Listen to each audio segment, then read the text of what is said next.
بسم الله الرحمن الرحيم. الحمد لله رب العالمين، والصلاة والسلام على أشرف الأنبياء والمرسلين نبينا محمد وعلى آله وصحبه أجمعين. أما بعد، نتابع القراءة إن شاء الله تبارك وتعالى في كتابنا كتاب سفينة النجاة للشيخ العلامة الفقيه سالم بن عبد الله بن سمير الحضرمي الشافعي رحمة الله عليه رحمة واسعة، فيما يجب على العبد لمولاه على مذهب الإمام الشافعي رحمة الله عليه. Donc on poursuit notre lecture du livre Safinat al-Najah, écrit par Salim ibn Abdullah ibn Sumayr al-Hadrami rahimahullah. Et donc nous avons vu dans les cours précédents, nous avons traité donc des signes de la puberté, alamat al-bulugh. Ensuite, المؤلف رحمه الله تعالى قال شروط الحجر فصل شروط الحجر ثمانية. Donc là maintenant on commence à rentrer donc dans la purification, الطهارة. Et il dit donc المؤلف شروط الحجر ثمانية. Les conditions pour pouvoir utiliser la pierre sont au nombre de 8. La condition. On avait vu déjà, barakallahu fikum,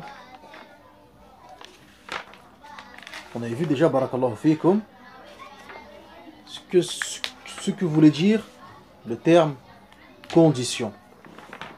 Là, on avait vu dans la condition, ashar, le sens de alama, le sens de sabab, le sens de mani', etc.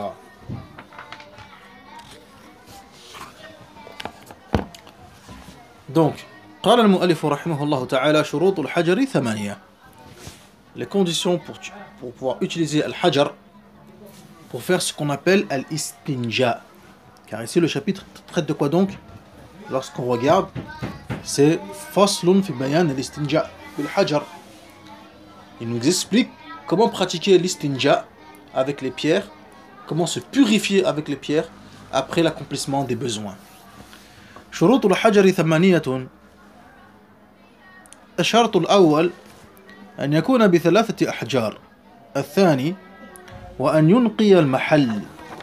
الثالث وألا يجف النجس. الرابع ولا ينتقل. الخامس ولا يطرأ عليه آخر. السادس ولا يجاوز صفحته وحشفته. السابع ولا يصيبه ماء. الثامن وأن تكون الأحجار طاهرة. Donc lui dit le mu'allif rahimahullah ta'ala, première condition, ça doit être 3 pierres.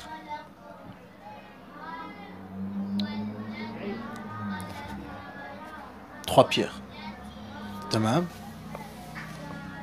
Jamil. Et à ce niveau, on a un hadith. Du prophète sallam sur ce point. Avant d'aller à ce hadith-là, qu'est-ce que c'est que l'istinja? Qu'est-ce que c'est que l'istinja? L'istinja, lughatan al-qata'. Al-qata', c'est le fait de cesser une chose. On fait tout pour cesser une chose, pour stopper quelque chose. Naqta'uhu. Tamam. Shar'an, izalatu al-kharij, al-najas, الملوث من الفرج عن الفرج بماء أو حجر.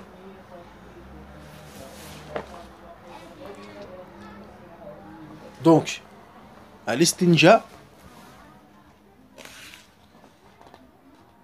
Ça consiste en quoi? Ça consiste à purifier et à nettoyer, à enlever toute najasa de ses parties intimes, devant ou derrière, avec de l'eau ou avec de la pierre. De l'eau avec des pierres. Ça c'est al-istinja. Quel est son jugement? Ma huwa al-hukm?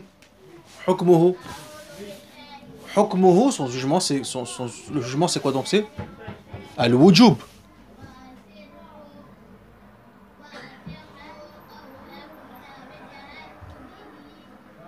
Al-wujub. Le jugement c'est al-wujub. C'est obligatoire.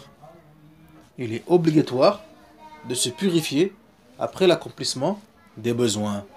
Là, on se rappelle la parole du Qadi Abu Shuja' rahimahullah ta'ala, Ahmed ibn Hussein al-Asfahani rahmatullah alayh, dans son livre Al-Ghayat wa Taqrib. ماذا قال؟ قال فصل والاستنجاء واجب من البول والغائط والأفضل أن يستنجي بالأحجار ثم يتبعها بالماء ويجوز أن يقتصر على الماء أو على 3 أحجار ينقي بهن المحل فإذا أراد الاقتصار على أحدهما فالماء أفضل. Donc, le Qadi Abu Shuja' dans son livre Al-Ghayat wa Taqrib, qu'est-ce qu'il dit? Il dit chapitre: se purifier après l'accomplissement d'un quelconque besoin naturel est une obligation. C'est une obligation. Tamam. C'est ainsi que le prophète sallallahu alayhi wa sallam nous a ordonné de faire. إذا ذهب أحدكم إلى الغائط فليذهب معه ب3 أحجار يستطيب بهن فإنها تجزئ عنه. Lorsque l'un d'entre vous va faire ses besoins, qu'il emporte avec lui 3 pierres pour qu'il puisse se purifier avec, pour qu'il puisse se nettoyer avec. Donc c'est wajib, c'est obligatoire. Et on se rappelle le fameux hadith du prophète sallallahu alayhi wa sallam concernant la personne lorsqu'il est passé devant les 2 tombes, et dans ces 2 tombes il a mentionné que ces derniers étaient en train de se faire châtier, et il a mentionné que l'un d'entre eux se faisait châtier parce que pourquoi? Car il ne se protégeait pas de l'urine, il ne se purifiait pas, il ne se protégeait pas.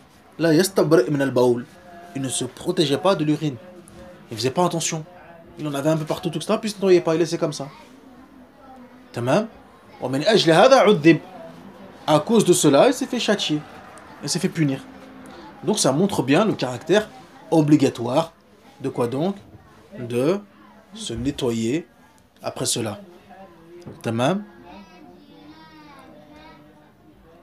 Wallahu yuhibbu al-muntahhirin. Wallahu yuhibbu al-muntahhirin. Et ça, Allah aime ceux qui se purifient. Walhamdulillah. Jamil. Pourquoi 3 pierres? قال النبي صلى الله عليه وسلم وليستنجي ب3 أحجار, et qu'il se purifie avec 3 pierres. Avec 3 pierres. Et dans un autre hadith, le prophète sallallahu alayhi wa sallam nous a interdit de se purifier, de se laver en dessous de 3 pierres. Tamam. هذا هو. Et on a le hadith de Abdullah ibn Mas'ud radhiyallahu anhu, rapporté par le Bukhari, que le prophète sallallahu alayhi wa sallam s'est fait le ra'id. Le prophète sallallahu alayhi wa sallam lui a ordonné de lui rapporter 3 pierres. تمام. وهكذا. والأحاديث كثيرة في هذا الباب. Il y a plusieurs ahadith. Alhamdulillah. Donc, l'estinja doit se faire pourquoi?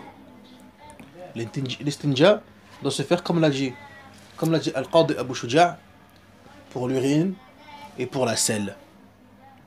Tamam? Il n'y a pas de problème là-dessus. Maintenant, kayfiyato, la façon de le faire. Tamam? La façon de le faire. Al-afdal le mieux, كما قال القاضي أبو شجاع والأفضل أن يستنجي بالأحجار ثم يتبعها بالماء. C'est de se nettoyer avec les pierres et ensuite de se laver avec de l'eau. Tamam. Comme l'a dit Cheikh Ahmed al-Shadiri, rahimahullah ta'ala, dans son explication de Safinat al-Najah, قال وأفضل كيفيته الجمع بين الماء والحجر بأن يبدأ بالحجر ثم يتبعه بالماء وحينئذ يكفي في حصول أصل السنة كل جامد ولو نجسا فإن أراد الاقتصار على أحدهما فالماء أفضل لأنه يزيل العين والأثر ولو بدأ بالماء وأراد أن يستنجى بعده بالحجر لم يسن له ذلك لعدم الفائدة. Donc, le mieux, c'est d'utiliser de l'eau, des pierres, pardon, puis de l'eau. Maintenant, si la personne veut utiliser uniquement l'un d'entre eux, car cela est permis aussi, dans ce cas-là, on va lui dire, utilise de l'eau, cela est meilleur. Car l'eau enlève aussi bien la najasa, mais aussi également les traces de la najasa. Tandis que la pierre va enlever la najasa. Mais des traces peuvent rester. Mais la sharia, la législation, barakallahu fik, elle est clémente à ce niveau-là. Elle est clémente et indulgente. Et concernant les traces, les éventuelles traces, tamam, ceci est pardonné.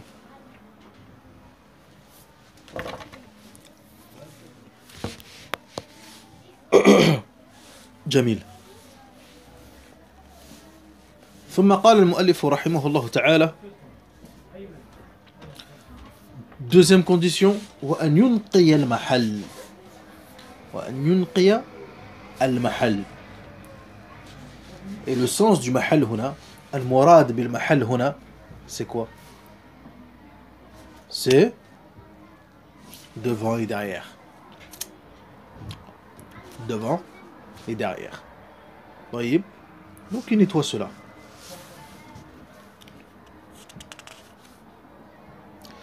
Troisième point. وأن لا يجف النجس.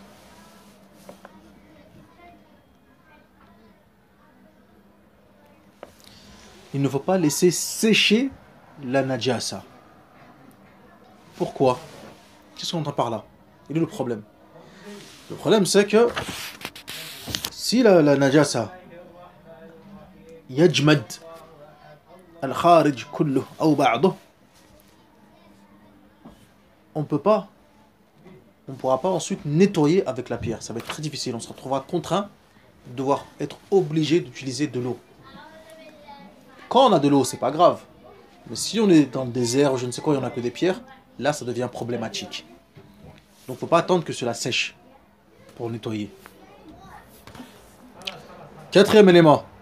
وَلَا يَنْتَقِلْ. C'est-à-dire que il ne faut pas que cette najasa soit déplacée ensuite ailleurs sur le corps. Tamam. Tu utilises des pierres, il n'y a pas de souci. Mais il faut que tu sois capable de pouvoir enlever la najasa sans pour autant non plus en mettre partout. Que ça reste sur, on va dire, ça reste sur son lieu d'origine.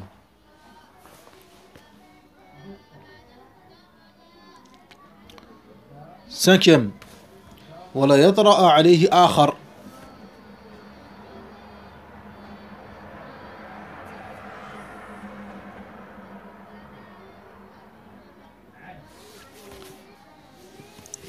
Et ensuite, il ne faut pas que cette najasa se mélange avec autre chose.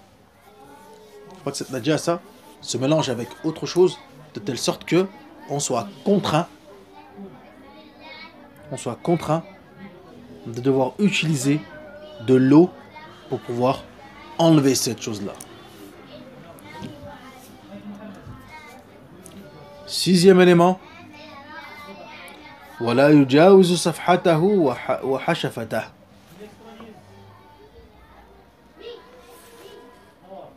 Faut pas non plus dépasser certaines limites.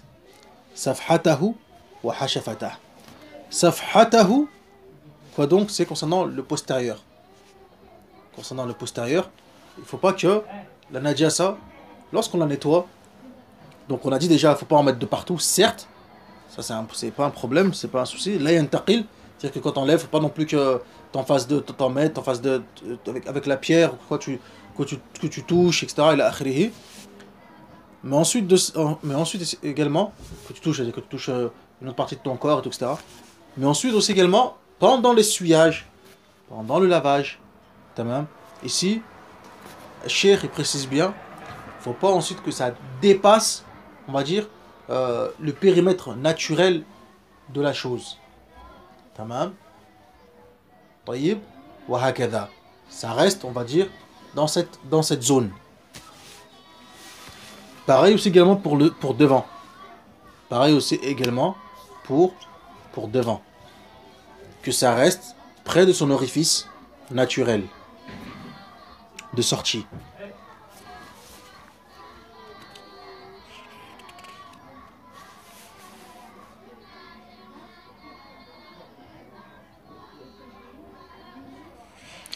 Et enfin, il ne doit pas être touché par de l'eau. Parce que s'il est touché par de l'eau, là il sera forcément contraint de se laver, car avec les pierres il ne pourra pas nettoyer en raison de l'eau. Car l'eau ça va humidifier tout ça, ça va mouiller tout ça, donc ça va être compliqué ensuite de nettoyer avec des pierres. Il faudra absolument se laver avec de l'eau.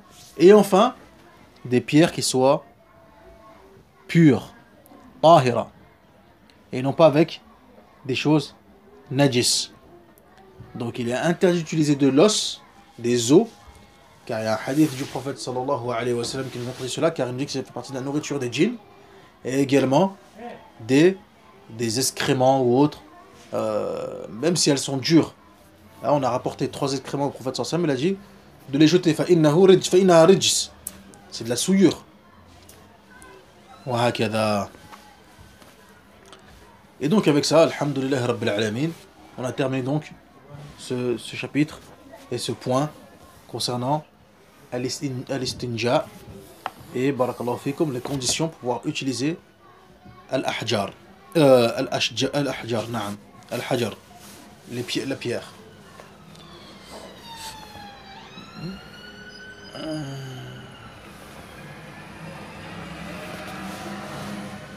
Et on rappelle que donc l'istinja se fait uniquement pour l'urine et pour la selle. Est-ce qu'on doit le faire pour des gaz ou autres, etc. Là, l'istinja n'est pas wajib pour ce genre de choses.